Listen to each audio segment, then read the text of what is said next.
Hello, welcome to the Twin Spire Saturday Spotlight. I'm Vance Hanson alongside James Scully. James, we've got two American Classic distance races to look at for Saturday. The Pacific Classic for older horses at Del Mar and the Alabama for 3-year-old fillies at Saratoga. Let's start with the Pacific Classic. How are you betting it? Not the strongest edition of the Pacific Classic, but still, I thought a pretty good betting race. They got a good 10 horse field size in there. One thing about it is there's not a lot of pace in there. I give Seeking the Soul credit. He's the morning line favorite. He comes in, I think, off the career best effort, and he might get a good setup in the Breeders' Cup Classic, but I just don't envision it on Saturday. I like Quip from Post 2. I like his improving form in his last two races. He basically came back in a one-turn race, didn't run that well, stretched back out to 2 turns, which he loves, won the Oaklawn Handicap, and then finished the next second in that Foster. And I like his numbers. I mean, he's gotten huge late pace ratings in the past, but he earned a 104 brisk speed rating, a career best last time. He enters on the upswing, and he has good tactical speed.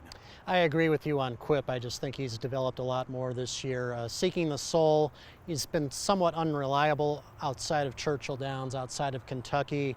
I've played him in the past, and he just hasn't delivered outside of his friendly confines of Churchill. So I'm kind of fading him in the Classic.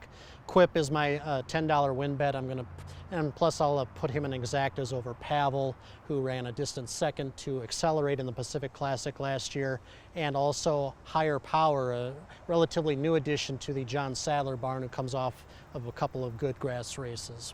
That's interesting. We're both going to have my wagers, my $20 on the Pacific Classic, where I have $10 to win as well on Quip, but I'll go a different direction in two $5 straight exactas over tenfold. I thought he ran a good race in the Pacific Pimlico Special 2 back, and I just thought he was too far back in the Foster. I'd look for a better showing. And Mongolian Groom's the other one that intrigues me. He's a former claimer. He's been stepping up in class, but he's definitely going the right direction, and that was a pretty sneaky move for second, I thought, last time in San Diego. So I'll take a shot at both those two underneath.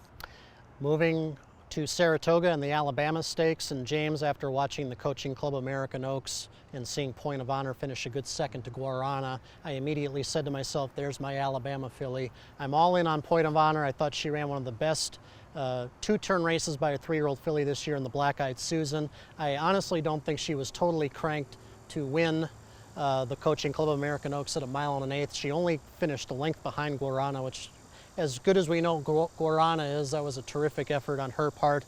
Plus, I think the 1 1/4 distance works out extremely well for this daughter of Curlin. I mean, she's just got stamina all over her pedigree. She runs like it too. She's got huge brisk net late pace rating. So I'm all in on Point of Honor, $20 to win in the Alabama. How about you?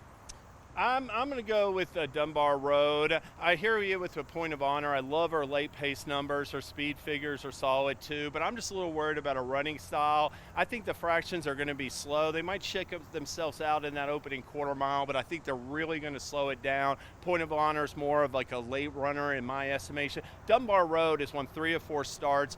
Those 3 wins all in convincing fashion where she showed good tactical speed. I'll give her an excuse for that second in her second start in the Gulfstream Park Oaks.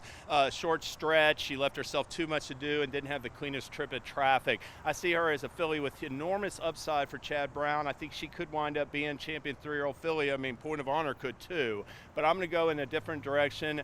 I was intrigued by Ukulele just because I thought she had the potential to be lone speed, but I don't have a ton of confidence in her, so I'll bet $20 to win on Dunbar Road in Alabama, Vance. Sounds good. Well, 2 big features on Saturday across the country on opposite ends of the country, Pacific Classic in Alabama.